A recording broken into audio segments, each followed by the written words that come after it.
சற்று முன் திரைப்பிரபலம் ஒருத்தர் காலமான செய்தி வெளியாகி பலருக்கும் அதிர்ச்சியையும் சோகத்தையும் ஏற்படுத்தியிருக்குது. யார் அந்த பிரபலம், அவருக்கு என்னாச்சுங்க முழுமையா இப்போ இந்தியாவில் பார்க்கலாம். நடிகர் விசு அவர்கள் இயக்கிய மணல் கயிறு, 4 பேருக்கு நன்றி, ஊருக்கு உபதேசம், அவள் சுமங்கலி தான் என பல திரைப்படங்கள் நடித்தவர் தான் ரெங்கா. இவருடைய இயற்பெயர் ரெங்கநாதன். நடிகர் விசு அவர்களுடைய மைத்துனர் தான் ரெங்கா அவர்கள்.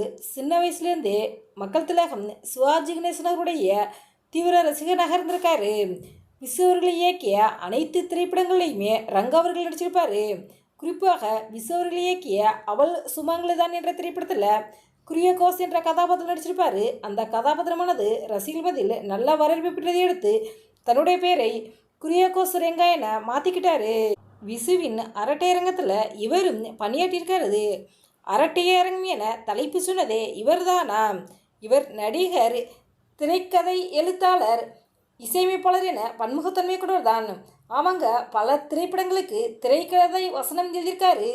இசையமைப்பாளருக்கும் பல திரைப்படங்களுக்கு இசையமைச்சிருக்காரு. இவர் இதுவரைக்கும் 3000க்கும் மேற்பட்ட மேடை நாடகங்கள் நடிச்சிருக்காரு. இவர் பிரபலமானது மேடை நாடகங்கள் மூலமாக தான். இந்த நிலையில் குரியகோஸ் ரெங்கா அவர்கள் இப்போ காலம் இருக்காரு. இவர் காலமான செய்தி வெளியானதுக்கும் ரசிகர்களும் திரைப்பிரபலங்களும் தங்களுடைய ஆழ்நிலைகளை தெரிவித்து வராங்க. எங்களுடைய சிறப்பாக குரியகோஸ் ரெங்கா அவர்களுடைய குடும்பத்தாருக்கு ஆறுதலையும் குரியகோஸ் அவர்களுக்கு ஆழ்நிலைகளையும் தெரிவித்துக் கொள்கிறோம்.